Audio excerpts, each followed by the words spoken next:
Hello, Larry. Welcome. Hello, Cruz. How are we doing tonight? I'm doing pretty good. I've got some water and I've got some jalapeno chips. Excellent. So, Excellent. and, Stock up on them because you never know when the next bridge is going to collapse and we're going to have fucking supply chain problems all over again. I mean, we're gonna have supply chain problem because that bridge was in like the perfect spot to absolutely decimate everything. Yeah. Because DC's cut off. I think like most of their stuff's gonna have to come from like New York City and New Jersey at this point. Yeah. And Baltimore is still a fairly large shipping harbor. Not like it used to be, but anybody who's a fan of The Wire knows all about season 2 and its study on the docks.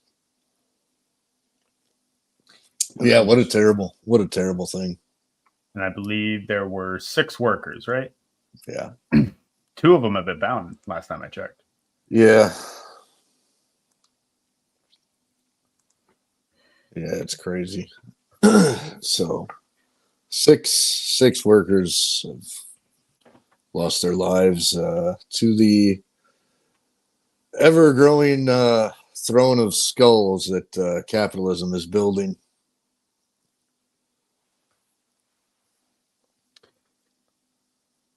It's wild to me because you think about all these people working for, you got to imagine none of them were getting paid that much. I think a few of them, I think there was 1 or 2, maybe more. I can't remember, but I read somewhere that they may have been undocumented or like going through the process of getting citizenship even.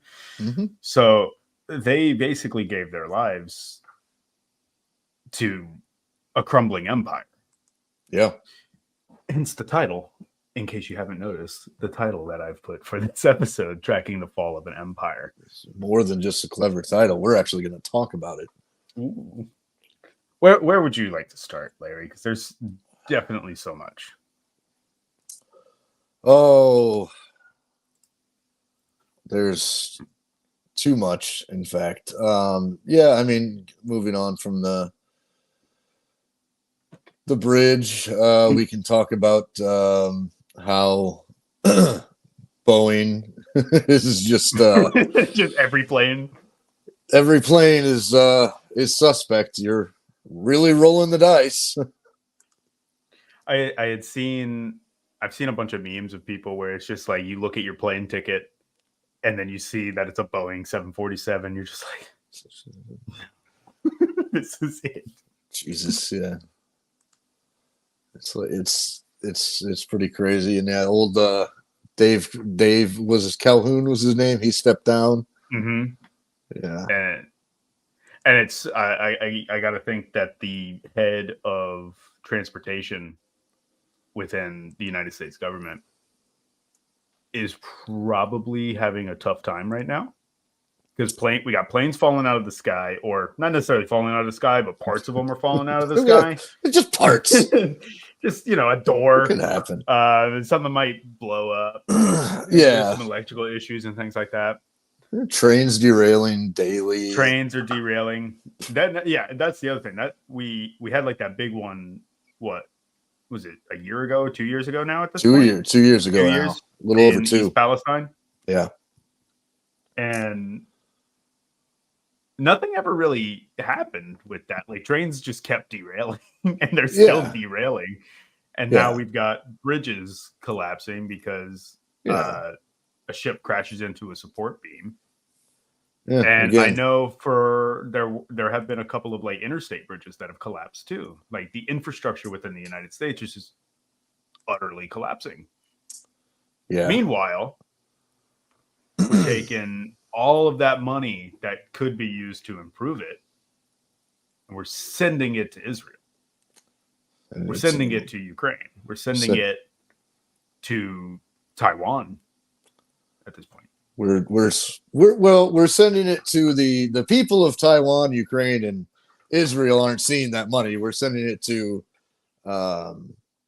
enrich the capitalists who make money off of the war machine, the imperialist war machine. of the Well, U.S. that's not entirely true, because in Israel, if you're an IDF soldier, you get your free education, you get free health care, all that stuff that we've been wanting for all this time. If they do get that.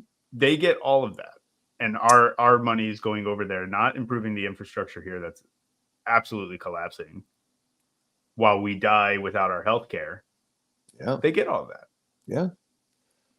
Yeah, it's a sad state of affairs. And don't you love it? I do. Well, and speaking of the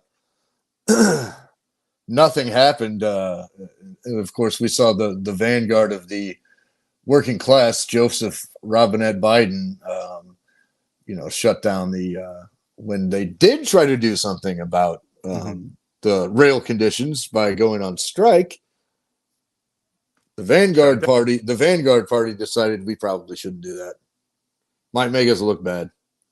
If I remember correctly, I think that was also the first time that people started losing sort of those rose tinted glasses for AOC, because she had also gone against the rail strike. Yes. Hold on, I gotta share this comment right here because it's absolutely true. Oh yeah. My beard is like just not that great. I'm growing it out. I want to see how mountain man I can get at this point.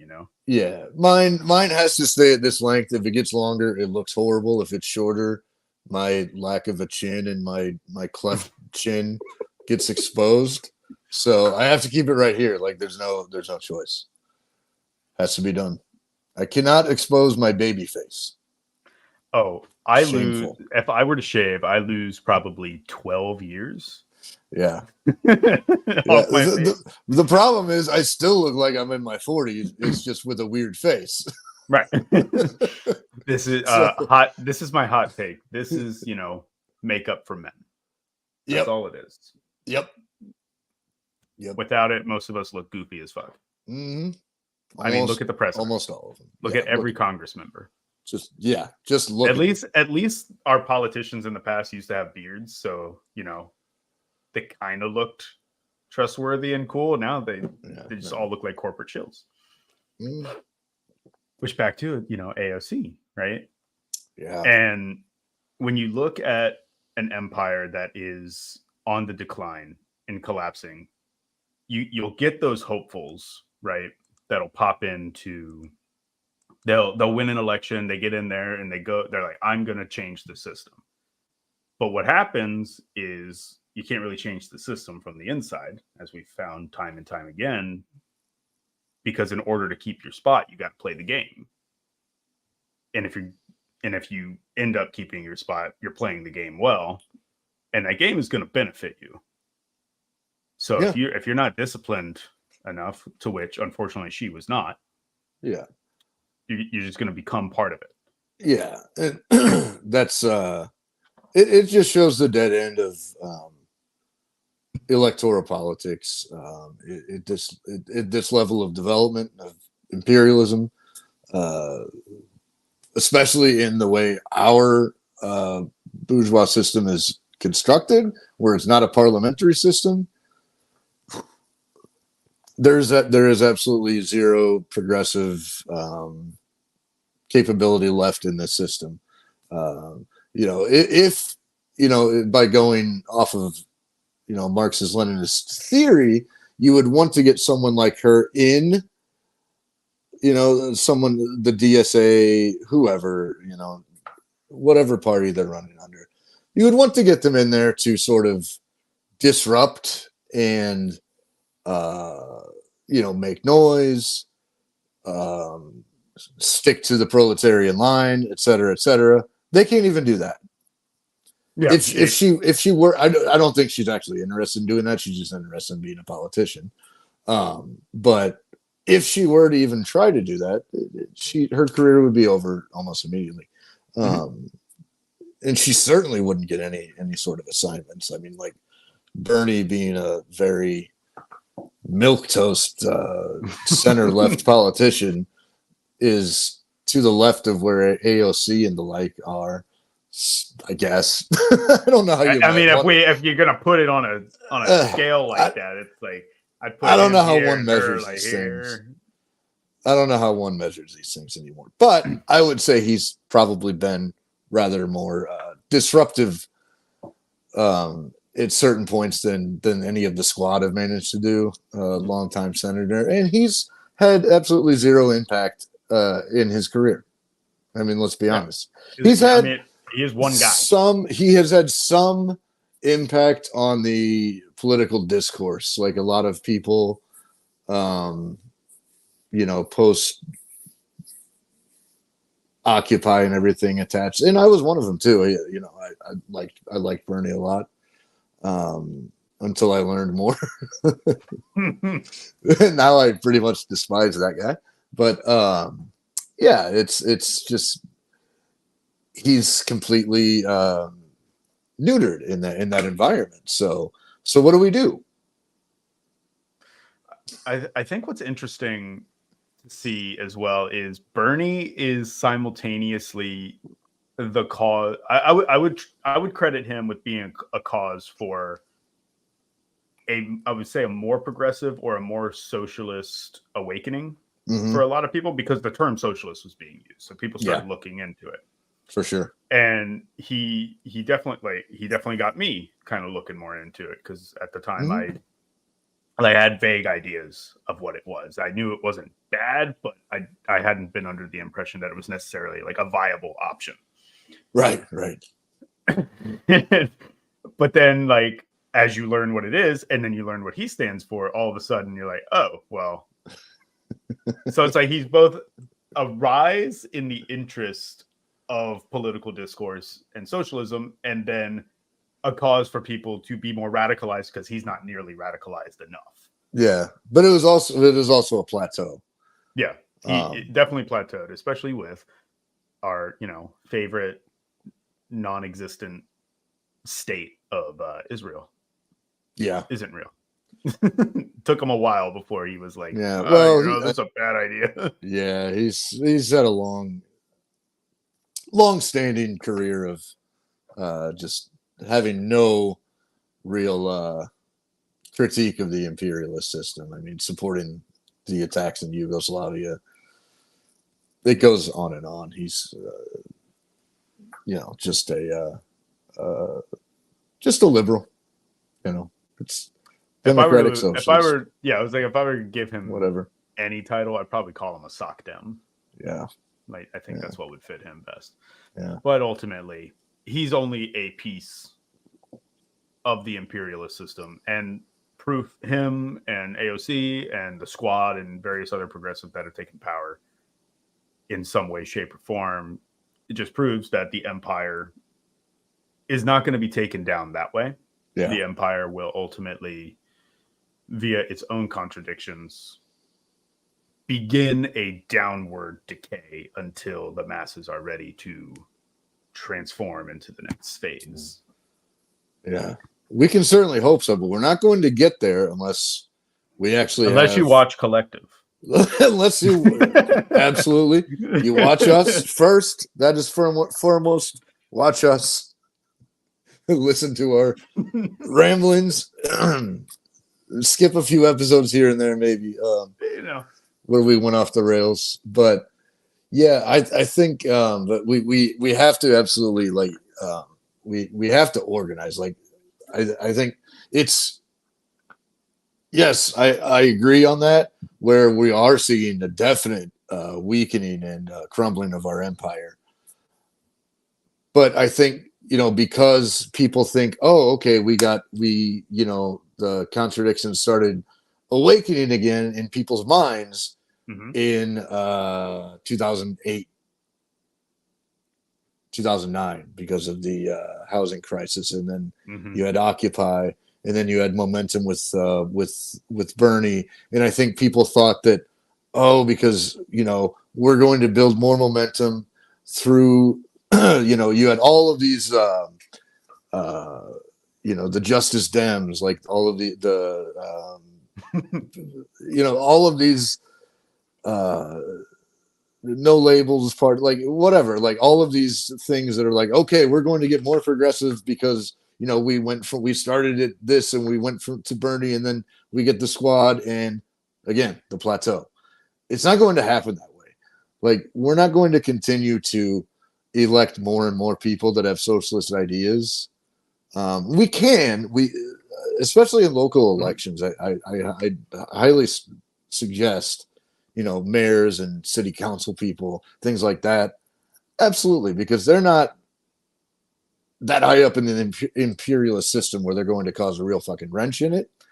So, anywhere we can get our voice in local politics is great.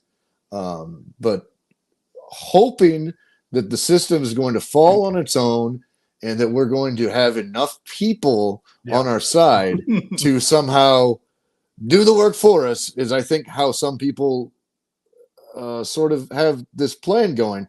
But no, we have to do it. We need to be organizing. We need to be unionizing. We need to have people getting into parties, whether that be the Communist Party, whether that be even DSA. I don't care. Like if they're on the ground and they're doing something that has to do with organizing the broader masses, the working class, that's where we need to be.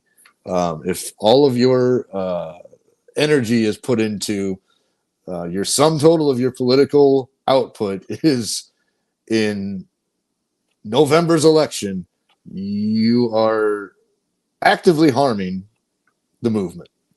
Yeah. And I would definitely say at this point, if the only action you're going to do is the November election, like you clearly are benefiting from the system to an extent to where you don't have to pay attention. Yeah. Or you just actively choosing not to pay attention. Exactly. Which could be for any number of reasons. And I know me and you have talked about it before where, because, we've got PSL running for the president. So you got an actual Marxist-Leninist organization running for the presidency. And that does get eyes on it. But those organizations, like you said, should also be running for local elections. Yep. And obviously, that's not going to necessarily change the entire thing. We need to have actual grassroots organizations and continue to fight that way. But even just getting a socialist into a city council or to be the mayor of a city and make real material change, that then becomes an example. And an example that is not the scary Cuban government or the scary Chinese or the Koreans or some foreign entity. If it's like that people can't like the average American worker can't really, I mean, you can sort of lead them along to, hey, look, those people over there, these workers in these countries aren't your enemy.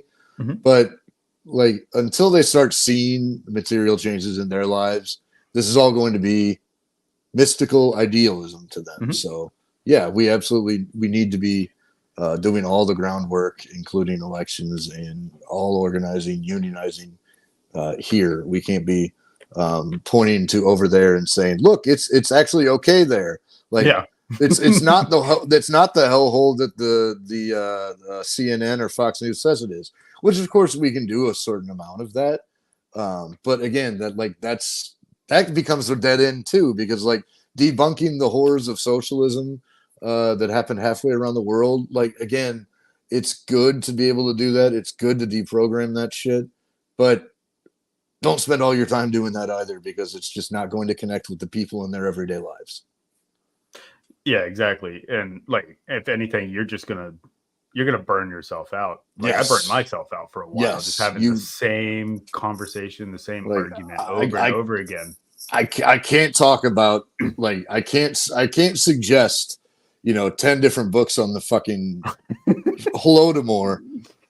Again, like I can't do it. Like I just, someone else is going to have to take up that mantle for defending the Soviet Union from 32 to 33. I can't do it anymore. Or at least I need a vacation. What you do is program a chat GPT Larry bot to respond to all of them. Just program your answers to any prompt that comes up. Yeah, read Grover Fur, read Tuttle, go away. And it is interesting because, like, here we are talking about how the empire we live in is collapsing. Right? We're losing all this money. We're sending it to overseas wars.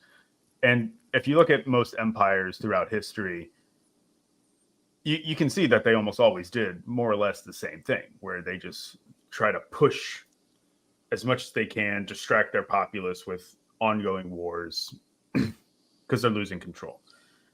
And eventually it'll buckle under the pressure. But if we aren't organized and prepared for the next phase, it's just going to come right back.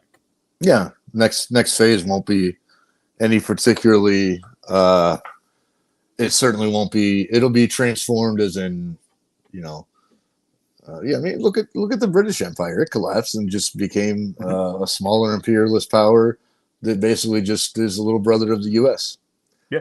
The U.S. empire, if it collapses, is under no guarantees to become socialist. In fact, if it happened right now, it would not become socialist. It definitely would not become socialist right now. We do not have the organizations in place. We would be the A24 film. The Civil War. It would. It could be. Yeah. I mean, I kind of feel like part of me thinks that we would be like Yugoslavia on steroids, and part of me thinks like we would just be the UK, where we would just become like Canada's boot rather than them being our hat. something along those lines. I kind of feel like we might go out with a whimper or with a big bang. I think there's no in between. Like an extreme balkanization. Yeah. Of the United States. I could. Yeah. But I could also see like a lot of microstates forming, as opposed to just like California stays its own thing. Because like Northern California and Southern California probably wouldn't stay together. No. If the United States collapsed. Yeah. They already seem like they don't want to be together. They tried to become their own states at one point. Yeah. In those scenarios, it's going to be bizarre because a lot of the divide here, let's be honest, it's city and rural. Mm-hmm. And the lives of the people between the city and the rural are similar enough, but the culture is very different. And then you have the suburbs, which are the most reactionary motherfuckers around. They're the worst of both worlds. They are the worst traits of both worlds. And ultimately, I grew up in the suburbs. Yeah, most of those fuckers can't do shit. Like they because the type of work that typically someone living in the suburbs does, it doesn't have a lot of skill sets necessarily that would translate into rebuilding beyond a certain point. Great skill sets for within what we've got. Yeah, managing the imperialist they can manage the hell out of imperialist affairs, but if you're not imperialist anymore, you're screwed. Yeah, I do it too. Luckily, I know how to swing a hammer still. So exactly. I can be a maintenance man anywhere. Just I'm not gonna fuck with electrical though. Or gas. No, I'm right there. Okay, no gas, some limited electrical. I'll be good. I'm not going to starve because I'll be able to find a living doing fixing or cleaning something. I can mess with wood. That's my quote for the day. That's a perfectly good, useful skill. I am not a woodsmith myself, but I can respect it. I've got some basic carpentry skills. I mean, look at me. That's what you need. Yeah, I mean, you are communist Jesus. So I'm you better have some carpentry skills. But yeah, so we've covered the part of the empire continuing to crumble. But what is it doing in its death throes right now? The early stages of its death throes. So, where are we pointed at? So we've got special forces in Taiwan who are going to permanently stay there. In case anyone didn't know that, this is not like a fear tactic operation that they'll do sometimes, like flybys in China, or having a ship come just along the lines of the river. Like, no, they're there and they're there to stay, meaning they are prepared for this to escalate farther. And then, of course, we've got, as we've said, we've got money going to Isn't Real to continue the ongoing genocide, which has now expanded to the point of that state claiming territory within southern Lebanon, and they plan to have settlements develop there. Yeah. And then, of course, the ongoing war of attrition between Ukraine and Russia, which just keeps seeming to escalate. I don't know if you saw, but the French president had said that he's willing to commit troops. He's gone full. He's gone full war hawk. Yeah, Macron has gone full war hawk in the last few months. Which I don't know too much about the situation on the ground in France, but they were just having lots of civil unrest. Lots of civil unrest there. Very recently, I know their empire in Africa is basically all but coming to a close. They've been kicked out. So the U.S. Did you see the U.S. military got kicked out of Niger? Yeah. Yep. And and the U.S. was like, I don't understand. What did we do? Why don't you want us here? Why don't you want it? What's going on, man? I thought we were friends. No. But the other thing, like, to pivot back to domestic real quick too, we're building cop cities and prison systems all over this country. Yeah. And if you look back at Baltimore, they had just committed to a $1 billion prison as this bridge collapsed. Like I think it was not too long before. And they're not doing that because they think, oh, we're gonna have a spike in serial killers, or we gotta arrest more people for smoking weed. They're doing it because they expect that same civil unrest that's erupting all over the planet to eventually really pop off here. Like we've got a bit, obviously, but it's usually tied to a specific event rather than an actual movement, or at least a long-term movement, I should say. Yeah, there was the guy who wrote Jakarta Method, Blevins. He has another book called If We Burn, where he's sort of examining the decade of 2010 to 2020, and it's sort of like there's a missing revolution. Yeah, because he outlined in the book that there's especially since again that 2008 crash, there's been a ton of, and specifically talking about in the West, a ton of protests has just been and unrest has been growing and growing and growing, but there's no revolution. Mm-hmm. Why is there no revolution? You could expand that to any of the first world nations. Yeah. Where are the revolutions? Where are the imperial core revolutions? Why aren't the people are upset, rightfully so, but they're not making revolution. They're running in circles screaming. Now, I haven't read this book, so I don't know, but based on my I don't know what his conclusion is.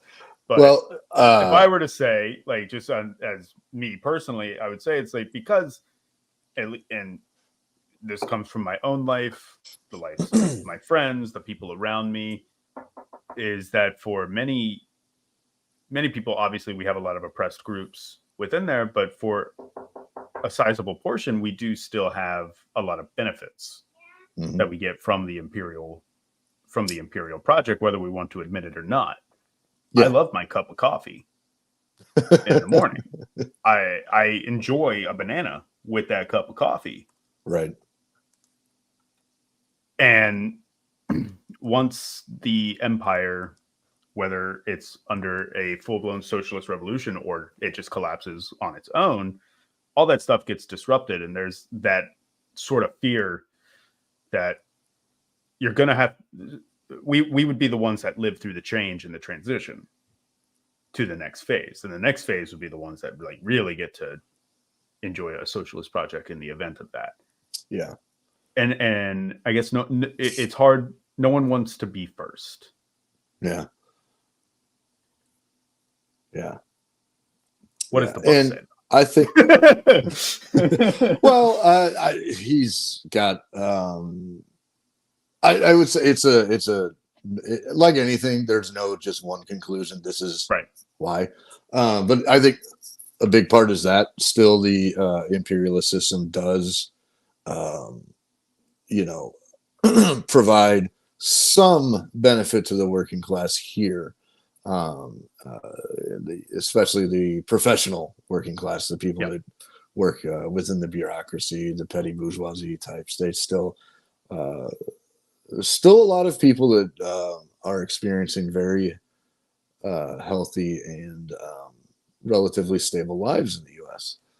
But also the fact that there seemingly hasn't been any movement other than hasn't been any real movement. It's just been a lot of like I said, screaming in circles.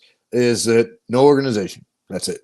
That's I would say that's the primary thing why you're not seeing move towards revolution, is that there's no organizations, and there hasn't been in the United States since the CPUSA, since the Gus Hall era, I would say has been, and then it's not to dunk on any party in particular. It's just they've moved away from Revolutionary Party. They can go back. The party is the people. So yeah, it's just been a lack of revolutionary parties and leadership, because that's what a vanguard party provides. They provide leadership for the masses. And we've not had that. We've had tailing the Democrats or tailing the Republicans. And both of those parties, being bourgeois parties, diffuse class consciousness and are a complete dead end for the working class. So even the DSA is now starting to realize that yes, this is not, we can't do that anymore. Thankfully, yeah. I got email from a comrade that said that they had sent him an email that said that DSA is starting to wake up and say that maybe the Democrats entailing them is not the way to go. Maybe they're the problem. I thought of a story that I think encompasses that whole feeling and what you're talking about. When we had gone to DC on November 4th, shameless plug, everyone. The documentary will be coming out here soon. There's some announcements on TikTok and the Discord if you're in it. Anyway, while we were, filming and participating within that extremely large protest to call for a ceasefire in Gaza, I overheard this girl talking to her friend. And I want to say it was around 5:00 in the afternoon. And she had said, "Hey, what time is this over? I have to go get something from like a store." So I can't remember the store, but that's not the important part. The part that was important is there was a time limit to her protest. There was a time limit to her activism. Right. And that's directly a result of no organization beyond, hey, this event is happening this day, come out this day. There's nothing coming after that. So ultimately the bourgeois class, they see that, they see people starting to behave and starting to act in this way, hence why they're getting a bit scared, why they're building all these prisons, why they're updating the police force, why they're cracking down, why you see National Guard in the New York subway. Yeah. Because they see that happening. Mm-hmm. And they're very aware of their class position, and they know how fragile it is. they have great class consciousness, and they're very aware of the last decade things spiraling out of control. And unfortunately, most of the disruptive activity for them has been from reactionary elements rather than revolutionary elements. But it only takes a few sparks and a few few things to go our way, some people to really get dedicated to organizing, and they can find themselves on the back foot real quick. Like Lenin said, about weeks and days. So it's important to always stay committed to the cause and not try and jump out too far ahead of it. Yeah. Fall into adventurism, things like this. Tucker Carlson himself had said that he's terrified of a people's revolution because he sees it coming. That was fairly recent. I can't remember where he said it, but I hadn't heard that, but I'm not surprised. I had to find it. It was someone was doing like a deep dive in Tucker Carlson, and that's like, it was like, oh, it might have been Ugopnik actually, because it was like, what are Tucker Carlson's beliefs? Like, where does, and it showed like the political compass, and it showed his face on all 4 sections because he said something that lines up with every corner. But like the main thing for him is he had seen like how a people's revolution went and what it does to the bourgeois class or people like him. People like him. And he said, I'm terrified of that happening. And other members of the bourgeois class are also terrified of that happening. They see there's movement, but also recognize there isn't proper organization. So they can kind of stop it now. Yeah, it's movement, but it's not moving in a direction. It's just a bunch of people moving. So we got a comment here.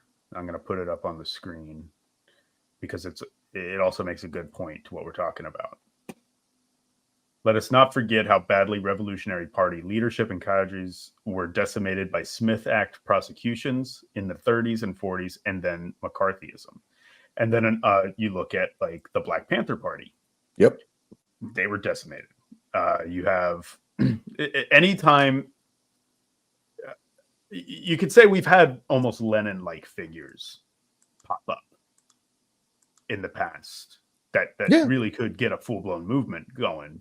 Yeah. But our government we've had several, and our government is really good at making sure they don't do what the Europeans did and send them to Switzerland in exile and then bring them back. They're just like, we're just going to get rid of them. and absolutely. And then McCarthyism, we kind of have McCarthyism 2.0 right now, where it's like, you so much as say you're a communist or someone suspects you're a communist, and oh boy, the damn dirty commie. Yeah. I don't know how much McCarthyism we're in just yet, because we forget just how organized and really damaging it was, because we actually had real parties back then that were organized, and that like right now we have not so much. So like in the general popular discourse, yes, you have like liberal agitators who like call people tankies and shit like that, but they aren't actually threatening people's lives. No. And and their livelihoods. Like that's what happened. Like we had a fascist offensive here in the 40s and 50s. We had one after World War II. They call it McCarthyism. It was a fascist offensive. That's what it was. And that's what a fascist offensive is designed to do, is to cut the head off of the Revolutionary Party before it can ever. Yeah. Too late for them. Too late for them. Yeah. That's what people like don't understand about the whole thing that fascism is. They equate it with like directly with the Holocaust, which objectively that's something that the fascists did. Um, but it's they don't understand the class the class antagonisms that lead to fascism. Um, It's that not like the Barbie movie said, where it's like you control the train, and that's not what it's that's not it. I don't even know what that means. I didn't see the movie, but there was like a joke because like there was a joke in the movie where one of the girls called Barbie a fascist. And she sits down crying. She's like, I'm not a fascist. I don't control the railroads. Oh, the trains running on time. Okay. Yeah, like that was the joke.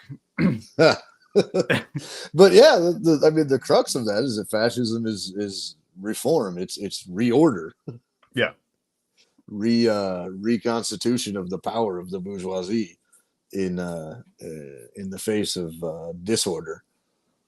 So yeah, but it's and the Holocaust was a certain feature of fascism in that day, but like that's the liberal understanding of it is like, oh well, we can't be fascist because the Holocaust hasn't happened. It's like, well, ours already fucking happened a century before. Mm-hmm. That and the genocides here inspired that genocide. Like, yeah, genocide is one aspect, but not the whole thing. No, it's yeah, they were looking to copy our model that we had already laid forth for them, the colonial model. So, and yeah. most people don't seem, or at least right now, they don't seem willing to or accepting of the idea that violence is what stops that violence, and ultimately you want to try to stop it before we get to the point of a Holocaust or anything of that nature. Like, we don't want to get to that point and then be underground freedom fighters trying to stop it. Yeah. We want to stop it beforehand. Exactly. That is the goal. So the empire's crash. Yeah, speaking of so going back to the outward front of the imperialist project here, we touched on the Taiwan is going to have permanent U.S. troops there in defense of U.S. interests, capitalist interests, of course. They're not there to defend the Taiwanese people. They're just there to protect. They don't give up. They're there to protect us semiconductors. Yes, exactly. They're there to protect the American capitalist class material interests and nothing more. So speaking of protecting the American material interests, we have a couple weeks ago the World Bank announced that the sanction or the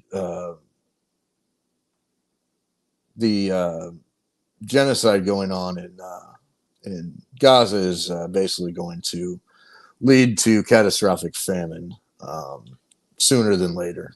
The catastrophic famine is imminent. Imminent. We are already seeing results of that. Yeah. Like, I've seen so many pictures, especially of children, emaciated and I have an article. I had seen an article earlier where it was like the ICJ and it was worded like this: once again, orders Israel to allow aid into Gaza. Yeah. And obviously there's not. There was a non-binding UN resolution that said Israel needs to stop bombing to allow for aid. And they immediately started bombing Rafah. That hospital has been under siege, and they're just executing people within it. I know a journalist had been taken, and the last tweet she had put out was the IDF just executed or just like killed my brother in front of me. Yeah. And no one knows where she is now. And that's the kind of stuff, that's where all our money is going. That's where all the dying empire is sending money to these places and their military to these places while pumping up the internal military of the police force. Yep. Keep us hushed, but protect our interests over there. Yeah, to protect those, those things from slipping through their grasp. They got to keep the line going up. Line must go up. If line doesn't go up, line go down. If line go down, line go down bad. Line go down bad. Line go down bad for them and for us, but line really go down bad, or line go down really bad for them, because if it goes down bad enough, then we stop running in circles and we start pointing our fingers at them. So I added a little ticker there just to keep it, making sense in case anyone missed it. Line go down bad. I'm tired. My sleep schedule is off. I like having control of this. But so, yes. No matter what the international community is saying, it's not stopping. And it's not going to stop unless the organizations, separate organizations, grassroots organizations, people's organizations, start stopping it. Yeah. Yeah. The UN has proved useless. Yep. UN's proved useless. I think, in the case of, no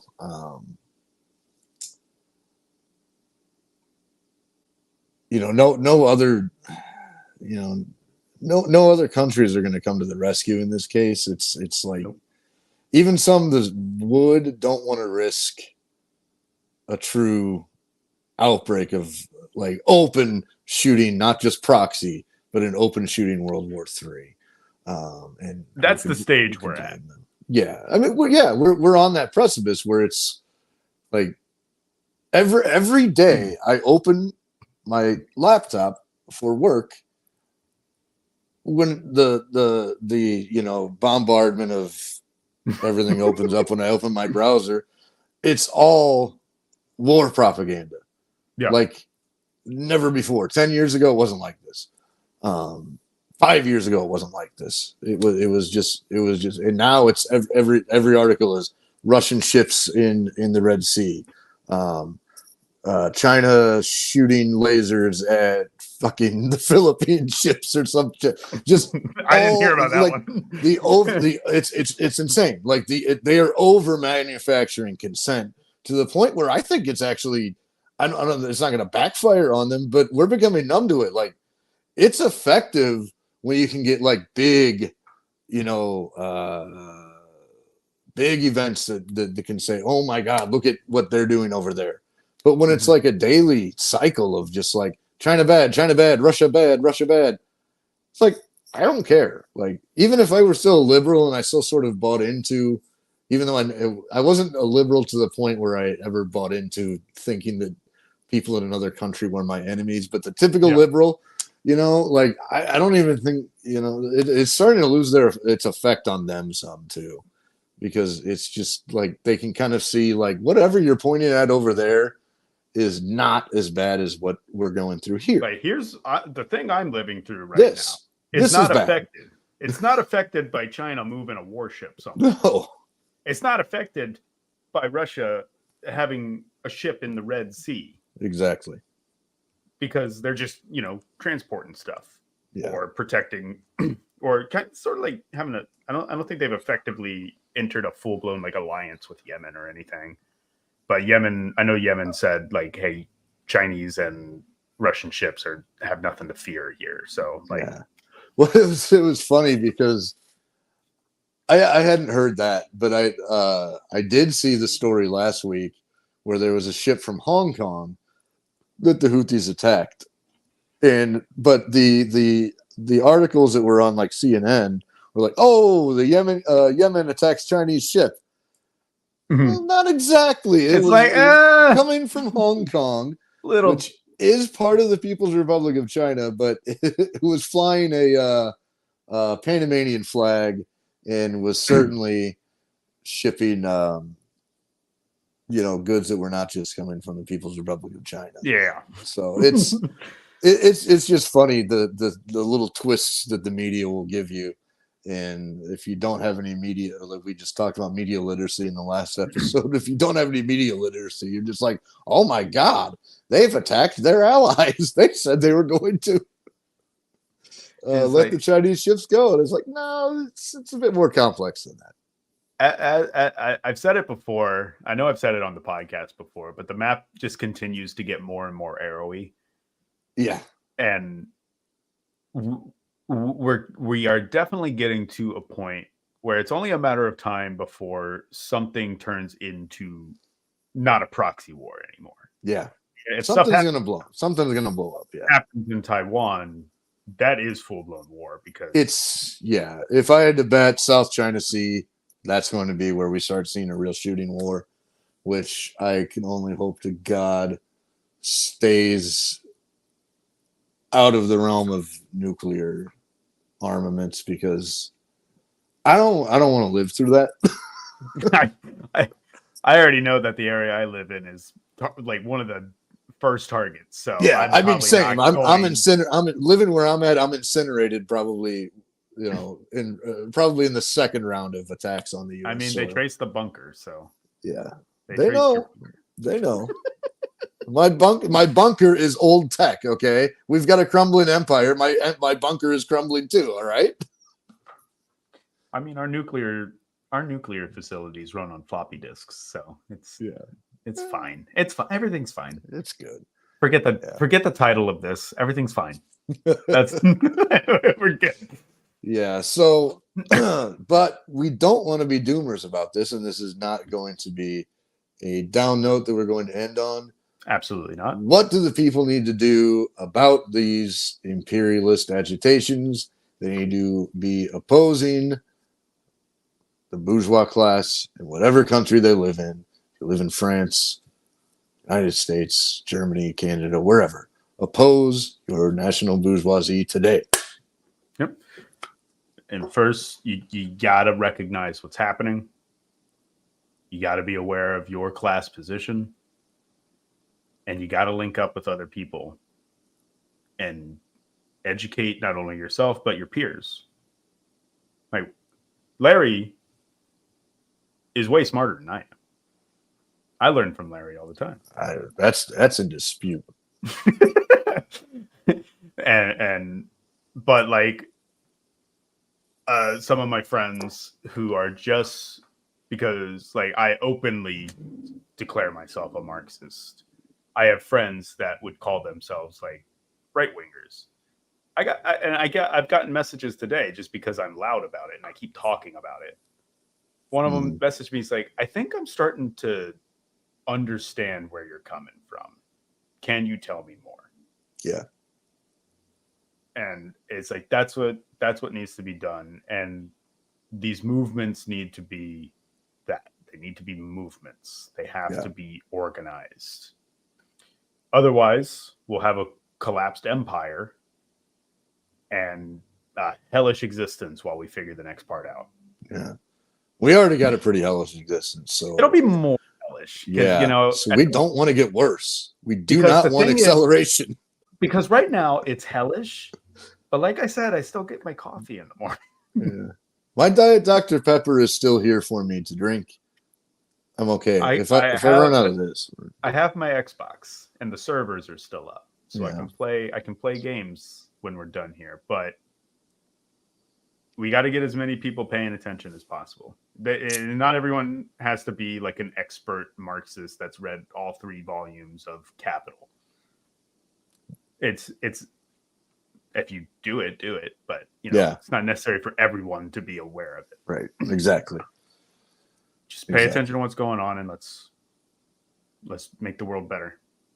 Absolutely. Absolutely. Educate, agitate, organize always.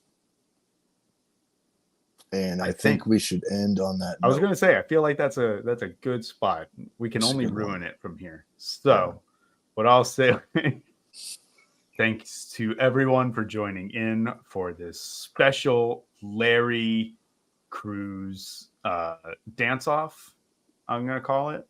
And we will see you next time. Bye. Smooches.